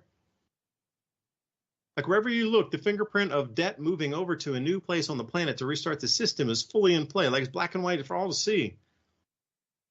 But if the money's moving from one place to another place, that movement's going to continue. They're not just going to stop, but there's still a lot of wealth here that can be extracted. A lot. And they're not just going to burn it all when they could still extract. So I'm just wondering at what point that is, because I was back to this Martin Armstrong article that I started way back in the first hour where they kind of got off track with that. But again, the United States and Europe and Japan, so those three areas on the world are all in the same boat. Like, they just keep printing. They're never going to service the debt.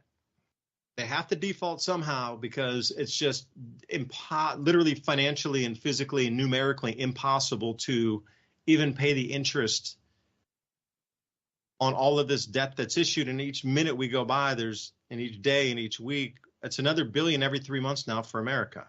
Or I'm sorry, trillion. Whew, missing my numbers. Another trillion per every 3 months. Every quarter, they're printing another trillion. So at the end of the year, we'll add another 3+ trillion. Even just the interest on that. And the European Union is doing the same thing. Like there's just all this massive money supply just coming out of thin air. And eventually, it's going to start to get into the hyperinflation.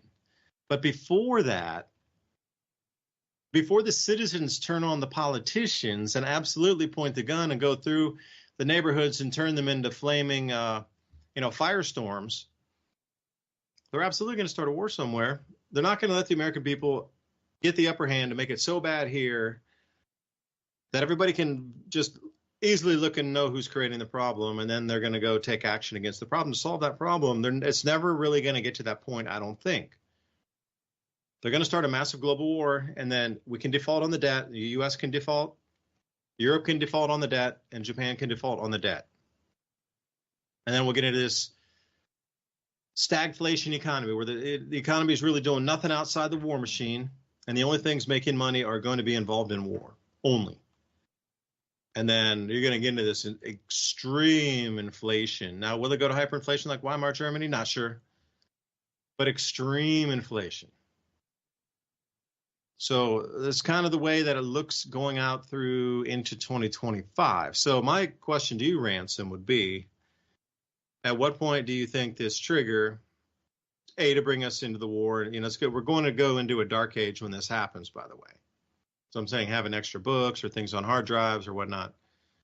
But what do you think is going to be the catalyst to get us into the war, and how far down the rabbit hole do we need to go of money swimming in debt before, I don't know, it's just the whole system, they finished see, that's the whole misnomer. The system's not going to break until they want it to break. That's the whole thing.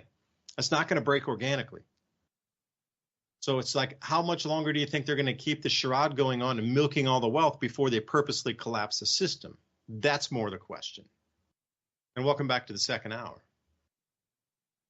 I think the milking of the system is the formula for the collapse. It's so incremental that everybody's sidetracked with everything, and they just don't really see it happening.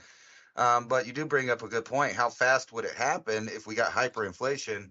And I was just looking at that, and I put that into the chat there. Hyperinflation affected Germany. Paper marked the currency of the Weimar Republic between 1921 and 1923. So that's only 2 years. It crashed. Boom, it's gone. How quick would that happen to us? I don't know. And the question is at what time period? We kind of have to follow their plans. And I don't think a lot of their plans are complete yet. So I think it's still off within a decade.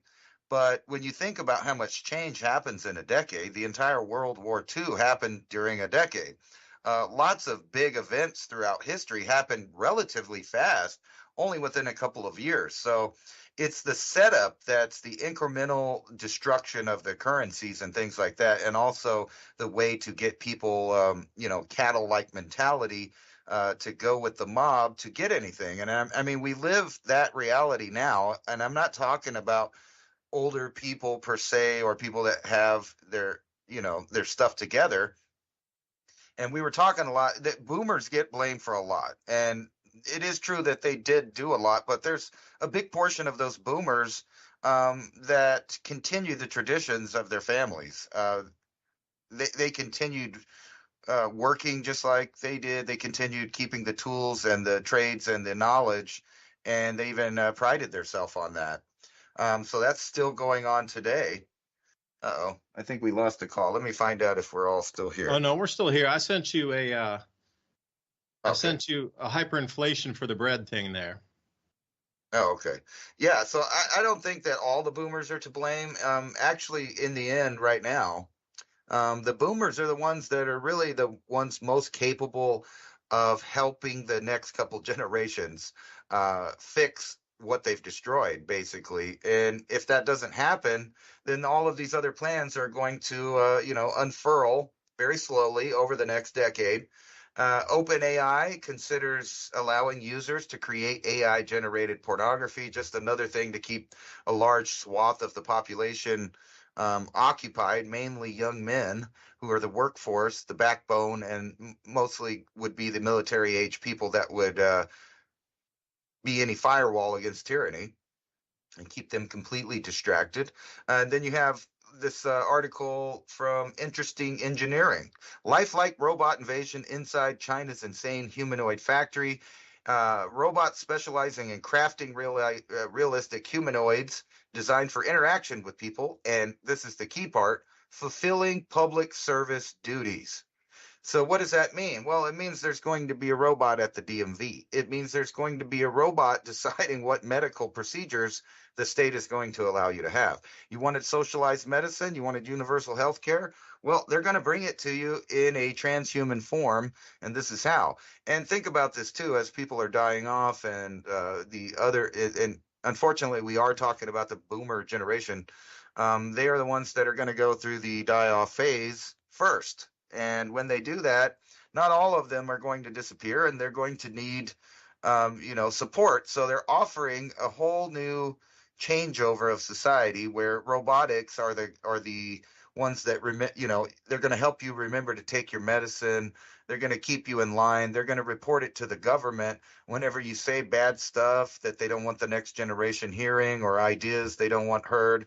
But not only that, they'll frame it as it's keeping you company. And like a life alert pendant, you've fallen and you can't get up. Well, that's okay because you have a robot living in your home. So this isn't just the plan in some futuristic, bizarre world that they've wrote in Hollywood. This is actual plans that they intend on using to utilize to phase the population into a smaller population. And more during that transition, you'll see the replacement of robotics and AI taking over all the functions of the human domain, but especially in management, in deciding things, because people are racist, they're flawed, and they have all of these other problems. And here's an article from Yahoo Finance: technology crushing human creativity. Apple's new iPod has struck a nerve online, and the reason for that is because these AI programs are now competing with human artistic creation. And although they can't come up with new ideas yet, they can make an amalgamation of all the human creations that's ever been created and form new and amazing things in that way. The problem is, are we going to really trust them with making decisions for us? Having a robot in the home may be one thing, but what if it's just an algorithm somewhere far off in a building, like this Google DeepMind unveils next generation of drug discoveries using their AI model? So not only are they going to be inventing the drugs, but they're going to be deciding who takes them, how they take them, why they take them, and all of this other stuff. So there is a mechanism to transition us to the next phase. And I think that there will be a answer to the emergency that they'll have whenever the currency does collapse. They'll have little emergency programs to keep people, fed. And right then is when the population gets used to taking the supposed hand up and replacing it with a forever handout in the form of a universal income and things like that. And it'll have to be digitized to be fair, right? Because we don't want the system getting out of control, and you don't want people making too much. So it's going to be heavily regulated. And watch if you don't see in the next couple of years, I'm guessing the IRS put forward ideas of how they're going to cross over to using AI to decide who gets audited and who is messing up. And all of the people that have been finding loopholes and stuff like that, you're not going to be able to do that anymore because the algorithm will pick it up because of the numbers, and they're going to account for all money out there. So they know at some place somewhere there's a think tank using algorithm right now to find out how much precious metals are out there,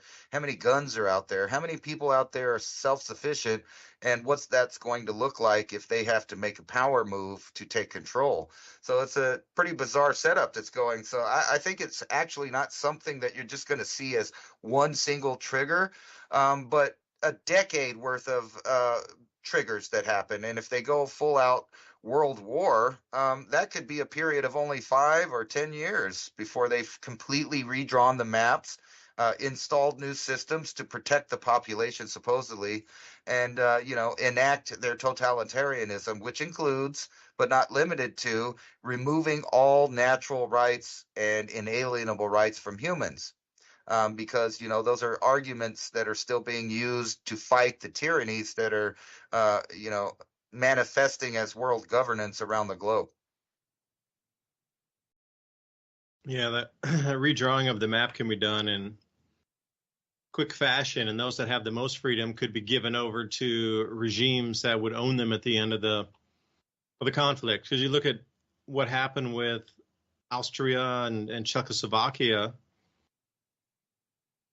after World War II. Look at Hungary. Those nations were given over to Russia. It was like a coin toss whether Austria went over to Russia behind the Iron Curtain or whether it stayed with the West. And those nations were overseen by what was then the Soviet Union all the way until the 90s, until that wall collapsed. So from the 40s to the 90s, over 50 years, they had that totalitarian control over them. And now the world's perceived to be more free. So if we go into a world war again, and then the maps are redrawn, then this time, who's going to get stuck under whose conservatorship? Because I look at it as farming techniques or farming methods for the planet. So who would China have control over after this war? You look at it and see who would be left, and then who would be under whose control and what system of governance, or I should say farming method, would it be? Would it be the most staunch in what we consider free speech places now would be given over to the most draconian to completely wipe that out? And that would have to grow like a spring flower in another part of the world and go and emerge from its cocoon. And then 50 years later, they might be more outspoken and demanding rights again.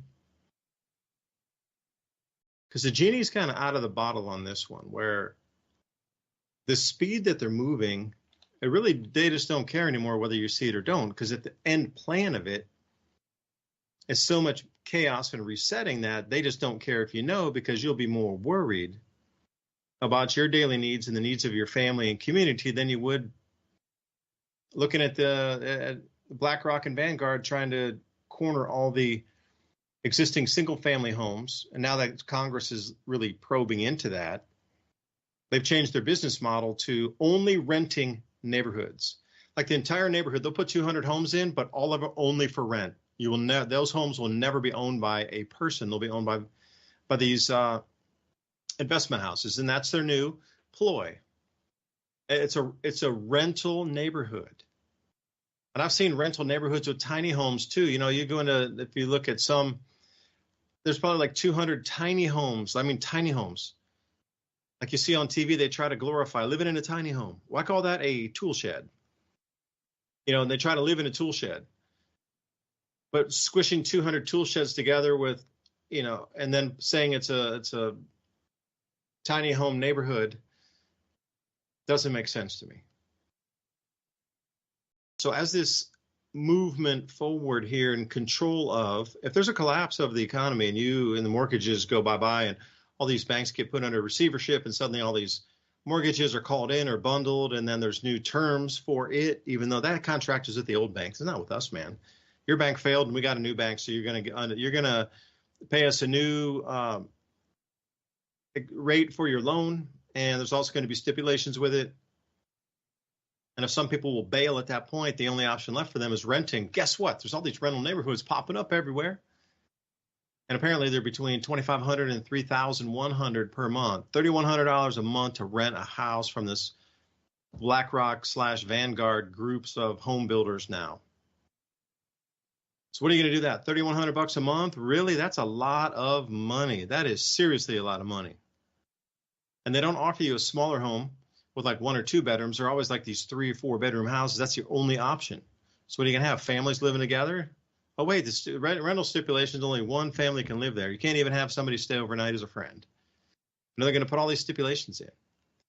So when you look at it, just how quickly can the world be restructured after a war, the map be redrawn?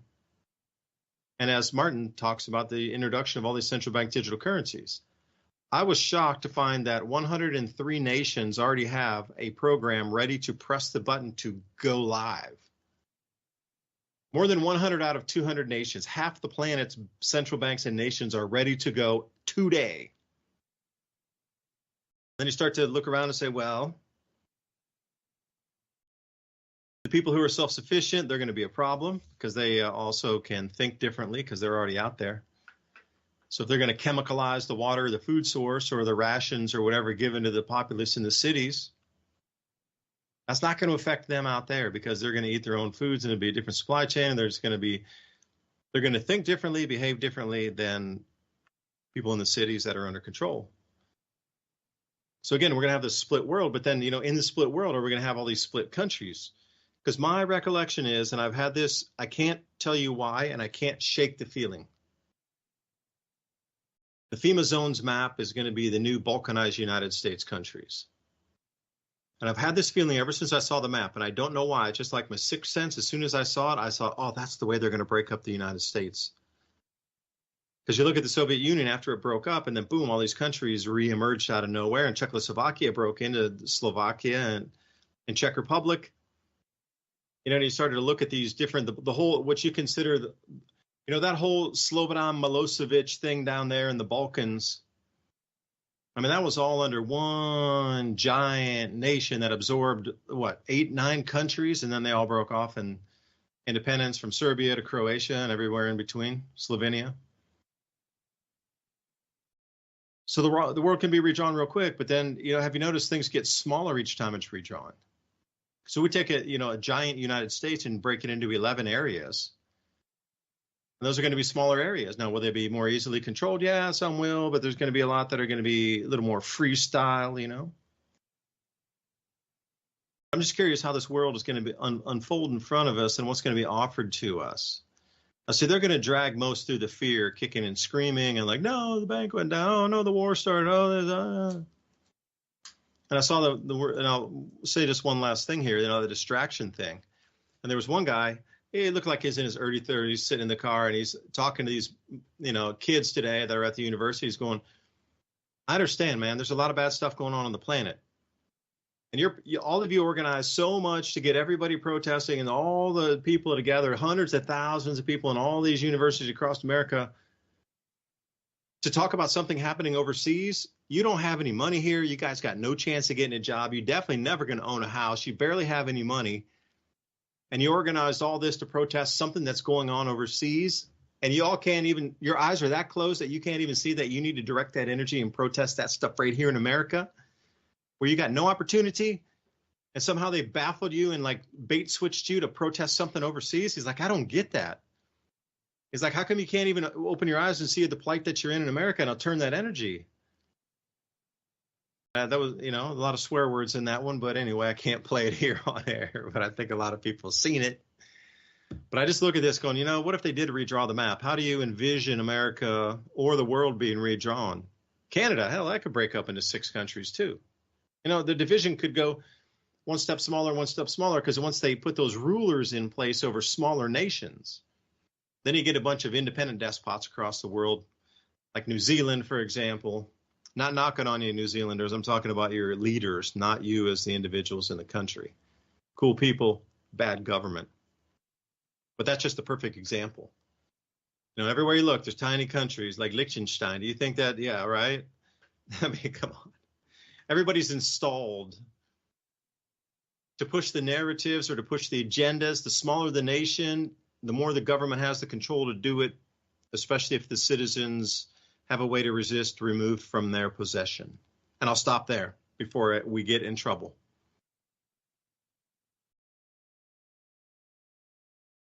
You mean like micromanaging your employees or your resources? No, because that is what it is, and they already have these plans written up.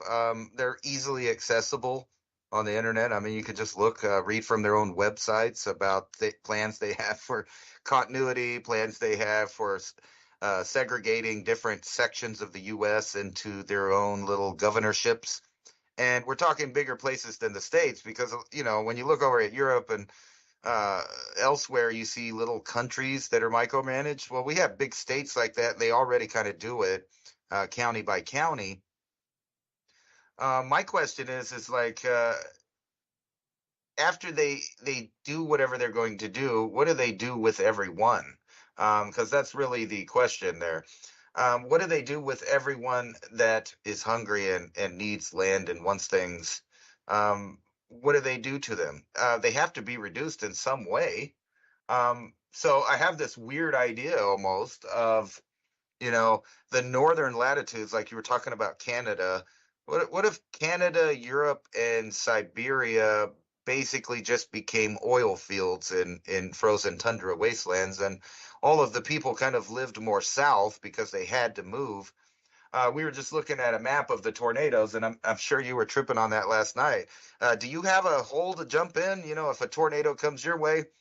Because I don't have much hope for the civic engineering and planning when it comes to massive strife on a national scale. So if you had emergencies, enough of them in each little region, you always see the governor and the president, and they talk about FEMA, and there that intersects with what we're talking about. But they have these plans and resources to move in, but we've seen them do it. And when they do it, it's always a police action and not a rescue mission. So nobody's coming to help you. So what do the people do that just, see that coming? We just have to do what the old school people did before the boomers, which was make everything, fix everything, grow everything, and cook everything. Everything, like from building your house to, almost building your car, nearly. Most people back then knew a little bit of something, a lot of something more like, and they knew a little bit of everything, that jack of all trades mentality. And that's something that is gone. And not only that, they're replacing supposedly countries that need workforces with people that have a low skill set because of experience or other reasons. They don't have a high skill set. But not only that, the people that live in the host countries have also been declining in the ability to have skill sets through their educational systems, transferring them over to protesters or rebellion people that feel like something is owed to them that they didn't earn, but it should be better because, they were convinced by people that these old established ways of living were somehow bad and we needed to get rid of them. And now we're at that point where they're almost gone. So it's like a counter revolution must happen, anti-technocratic system. And, you have a good portion of what people might call leftists that are good-hearted. They really want the earth to be healthy.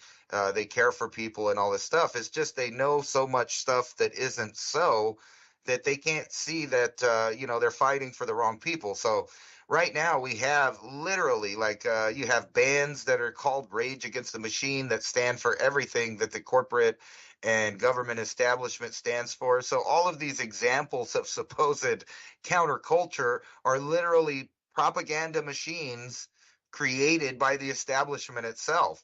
And now we have a scientific attack on the whole spectrum of society, where they're using these Marxist agendas to set everyone against each other in the most basic tribalistic ways. And they do it from everything from voting to your ethnicity to where you live. We got to a point in the U.S. where just about no matter where you were, if you saw other Americans, it was an immediate friendly camaraderie and maybe even, a backup feeling. Hey, there's other Americans. You don't get that now, actually. You can with people that are cool, but for the most part, every time I travel, I see Americans are kind of nervous and scared when they're going through, and for a good reason. It's because people don't like us anymore, and now we don't even make things. That was the reason that a lot of people emulated and liked us in the past. I've been heavily into the Japanese culture my whole life. I always thought it was really cool over there. My grandpa fought in occupied Japan, and he brought home a lot of stuff that he liked about Japan. He really liked the Japanese people, even though he was sent there as an enemy.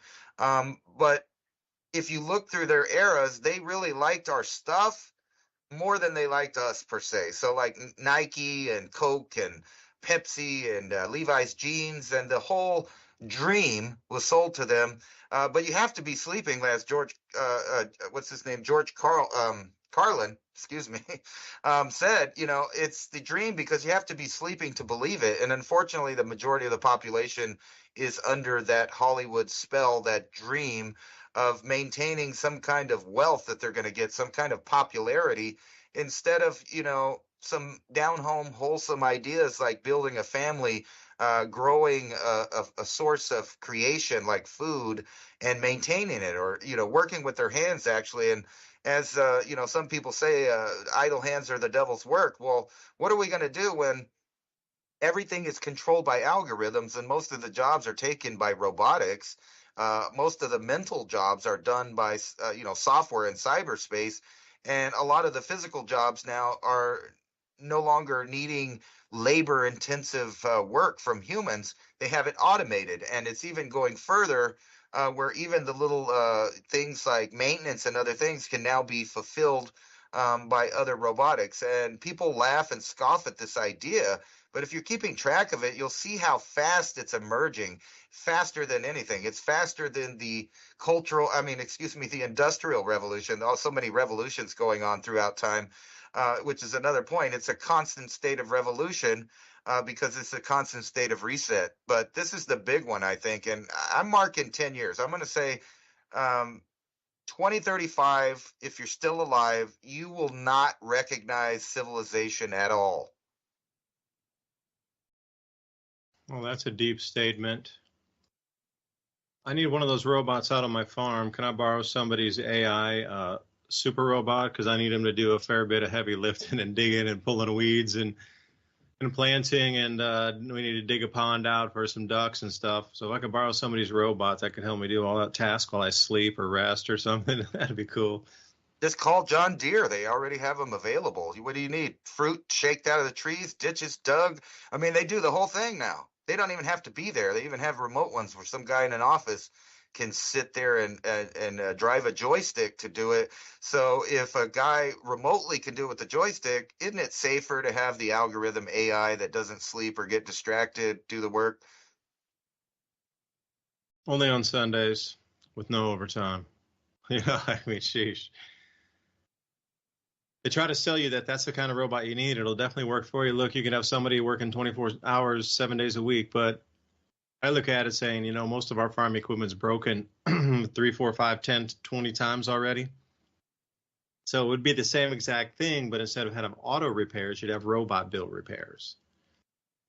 Because you got the bush hog down again, the mower, the float thing, the float pan, and the carburetor was it was just flooding everything every time. We took it off a few times, tried to rebalance that float bowl, but man, every time we get up a hill, it just stalls when we're mowing.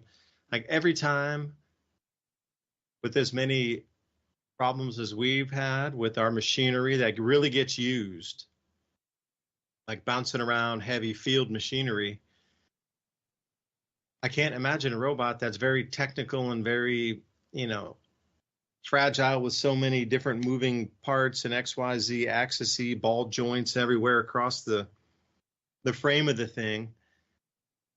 I see this thing being broken more than it's going to be up and running, just from my own personal experience, especially if you were to have it out actually working on a farm or something. Sitting there for daycare, lifting granny out of the bed once or twice a day, That's going to be very different than having this thing trying to help you build a fence, plant something, move trees around, chainsaw some things.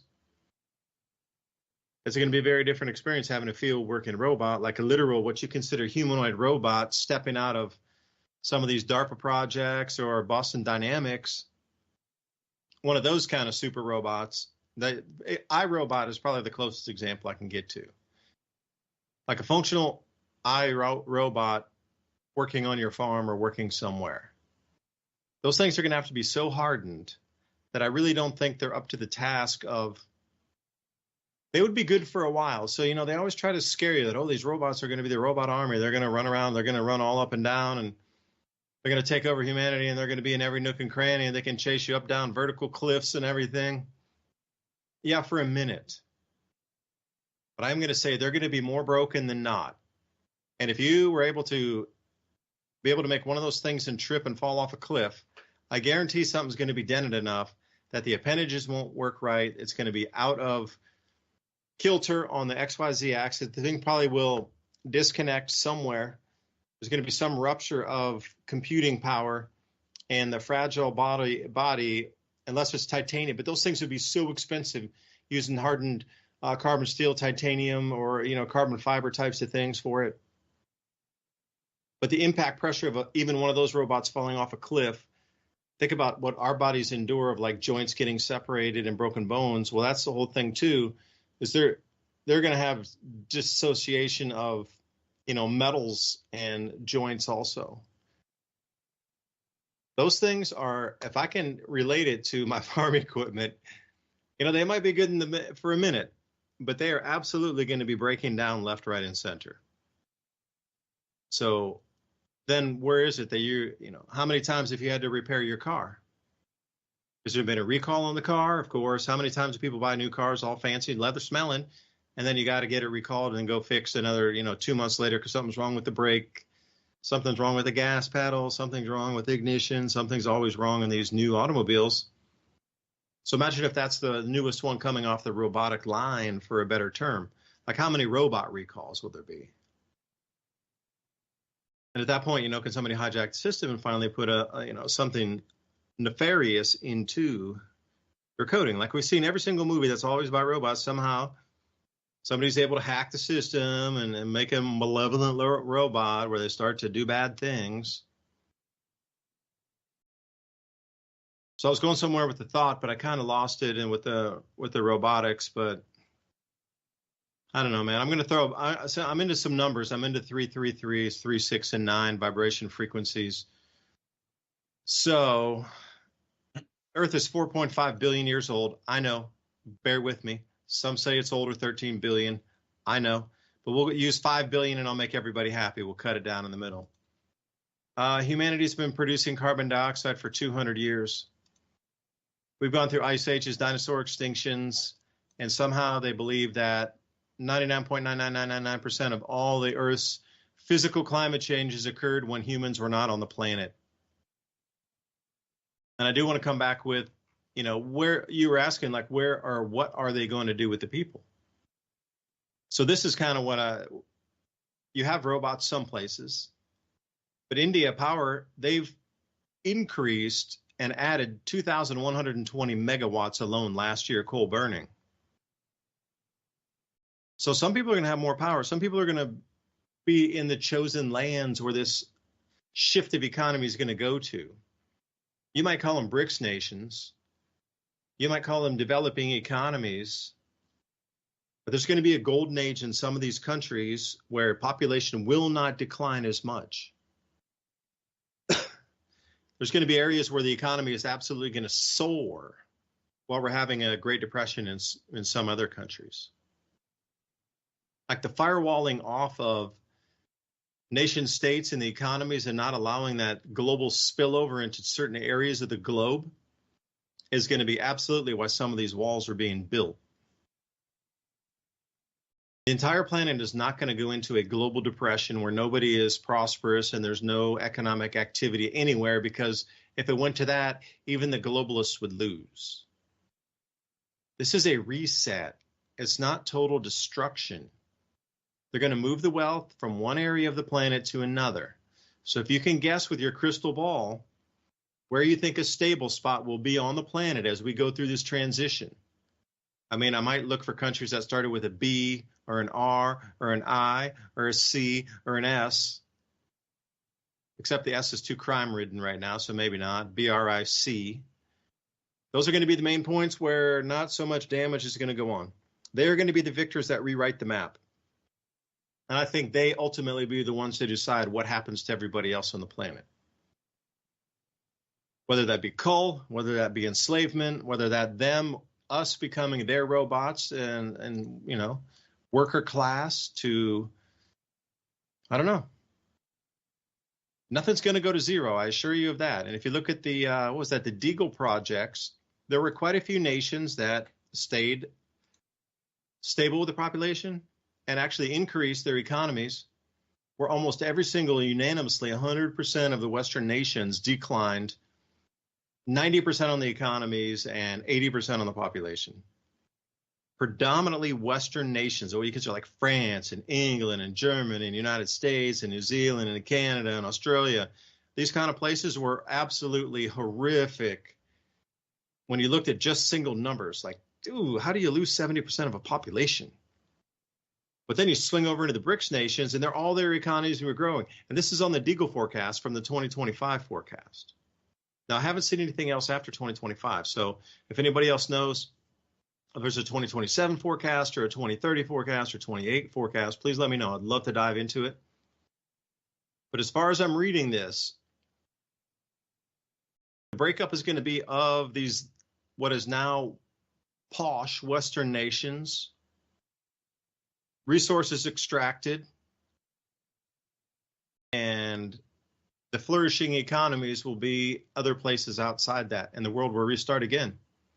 Because you got to think, after World War II, that was a devastating war. I mean, that just swept the entire planet.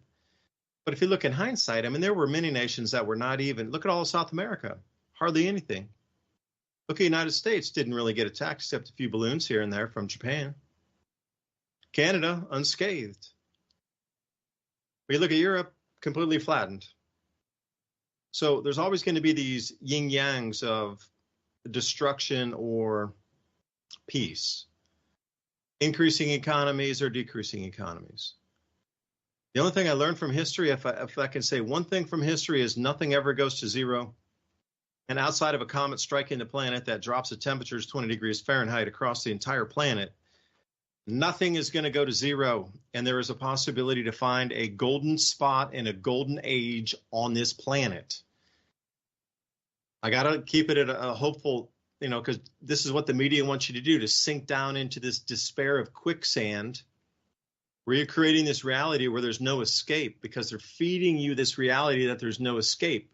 You're manifesting that. But know that that's only part of the puzzle. That's only part of the picture. As we have a dark side of the moon and the light side of the moon, we have day, we have night. It's the same thing.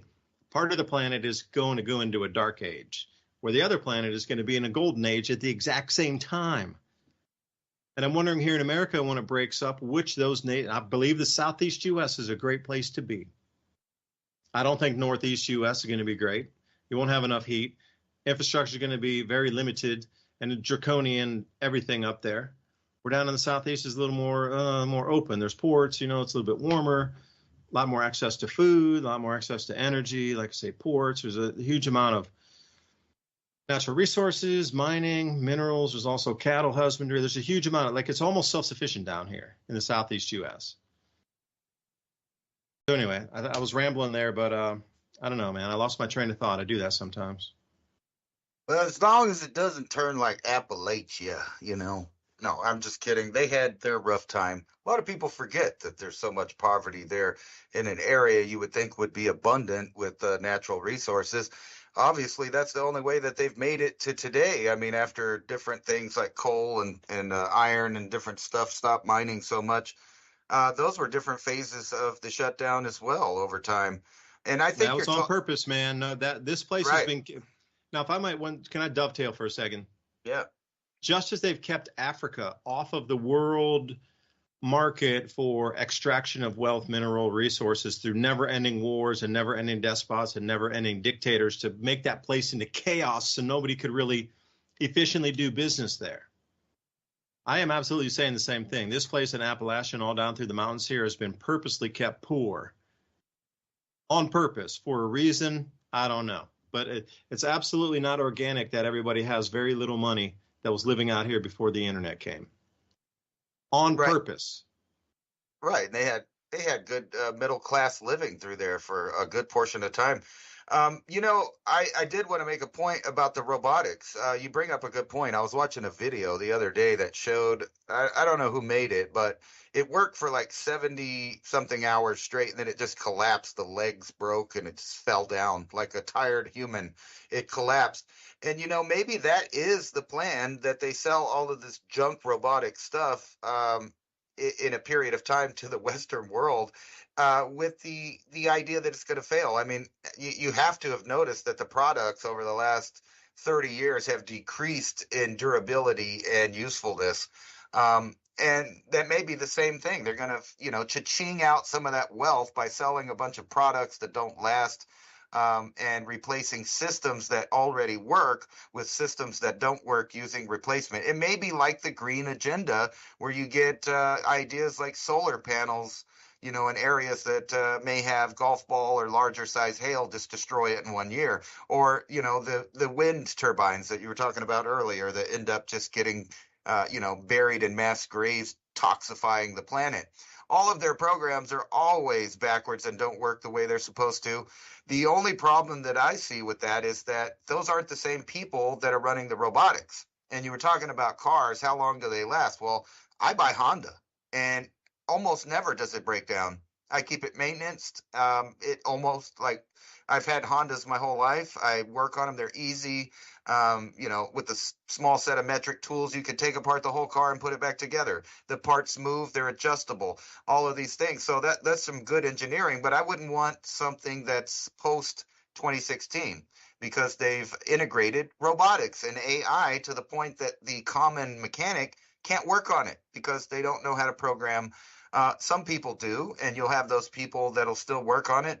But like the Honda, guess who makes some of the best robots now? Well, it's the same company. So they have it in their control to make durable or non-durable products. It's the difference between Honda or the latest shift of automobile manufacturing that moved to Korea. Daewoo fall apart, if you know what I mean. There's different levels of what society is allowed to have. And, speaking of that, we seem to be moving into a time where they're finally letting out the ideas of, superconductivity or anti-gravitics. And, I saw a thing on the internet that was going around the other day. All of a sudden, people were freaking out because they had an article named, do you know what Tartaria was? So like on a mainstream site, they were bringing back up the old world that got remapped, so maybe it's not totally cinched up. And that's kind of why I say it's going to be incrementalism over the next decade, because there's a lot of problems with their plans and some of their systems don't quite work now. But if you imagine a robot now that's semi-durable and works kind of good, like maybe is over there in the DARPA hangars, and then you give that another 10 years of rollout to the public, and then you'll see that there won't be that many people, and they will fill the niche with these robots. The question is, are we going to have the phase of the fall apart stuff first? And that might be the plan, like you said. They do sell a lot of products that constantly have to be worked on, and anytime of you're using real, force, things break. So are you going to be one of the few people that can afford robot labor, or are you just not going to have land and you're not going to be able to go into the areas where the corporate commercial farming is taking place, which I might add is already using robotics for weeding, for gathering. A lot of this stuff, it's the throwaway parts. It's the throwaway system of stuff that's cheaper to just create a new one than it is to repair. So I kind of, to rebut what you said, all they need is a little bit of time, and these systems end up working. If you don't believe me, look in the automotive industry. Those machines don't fall apart that often, actually, and they do their job. However, like you were pointing out, they can be hacked. They can be sabotaged. And sometimes, man, I've been watching these videos coming out of China and other places that have heavily robotic factories. And man, you make the wrong move in that place and you're mincemeat.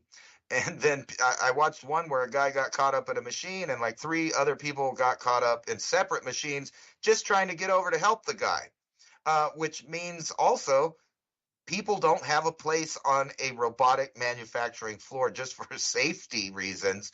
You would almost have to replace them, with people, but people are cheap and there's a lot of them. So maybe they'll just, continue to trial and error their way to a good system, stepping on people like they have always in industry. I mean, take any industry and they did testing, or any military advances. I mean, if you go look at the amount of people that crashed just training to fly before World War II, you'd realize almost all of them crashed and died before they got people up in the air that could really, utilize the aircraft that they were making. So it's a unique future we're going into. And I do agree with you that it'll never be zero. There's always going to be these places that the elite have decided will do well. And you can see that taking hold right now, where the elite of the world have decided the Western world is they're going to get rid of it. The center of all of the old world creation, invention, architecture, and civilization. They want to get rid of that, and it does help with their Marxist agenda of getting rid of the old, telling you new stories about how things work, and giving you new passions to fight about, just like they do with the fake right-left paradigm, where they have people arguing about arguments that they decided what you should argue about. They're not debating the things that really matter.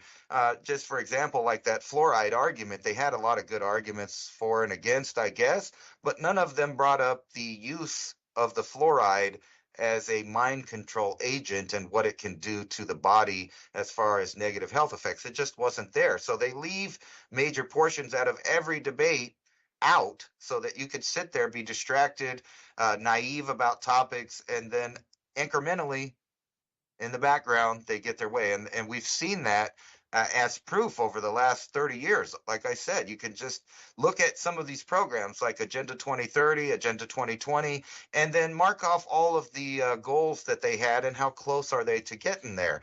They're pretty close, and all they need is a real reduction of the population and all of the outliers out there that might give them a revolutionary response or a counter revolutionary response to their technocratic world governance program. But I do agree with you. It's still a fight, and it's no place is going to be totally zero. So how do we navigate to get to that golden era from here is the question. The treasure map. There's a treasure map. We just have to find it. Hey, you were speaking about, different electromagnetic fields, asking about those storms and thing. You knew eventually they had to come clean that we're getting into these electromagnetic changes that are also influencing the hemispheres of our brains and the way we perceive information. So this one comes off the expose. Life on Earth is under assault from human-caused electromagnetic fields. So they're coming clean now, saying, all right, the Earth is under assault from dirty electricity, which is affecting all forms of life. The pollution / electromagnetic field comes from satellites, the electric wires that span the sky, causing harm to cells and organisms.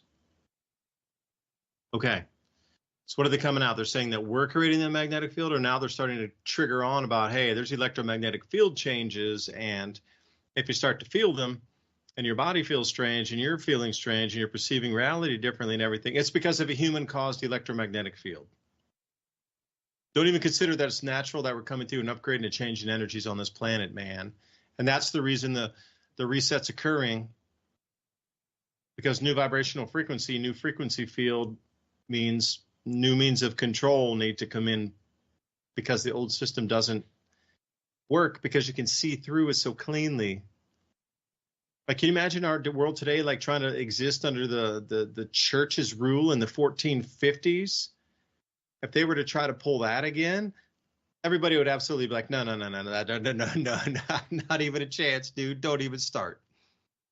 It's that archaic of a system of overseership or control.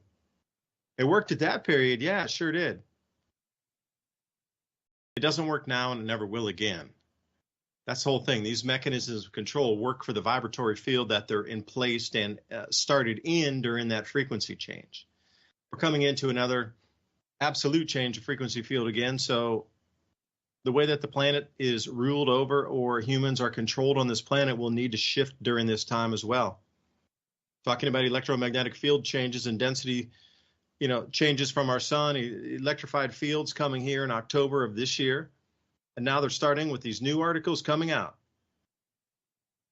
Human-caused electromagnetic fields are now causing all kinds of catastrophes across the world. Reading into that, they're, like I say, predictive programming. So when you feel different, you see something different, you're just going to come back and go, oh, what's that story? There's there's a wire above my head. All these high-tension cables. Oh, this, oh, that. They already have explanations in place for your questions. Thanks for joining us tonight, David DuByne, right here. Ransom Godwin, also 420 TV. See you next week. Keep your mind open. If you have any ideas, give us an email or sign up for the newsletter. mostlycrops.org.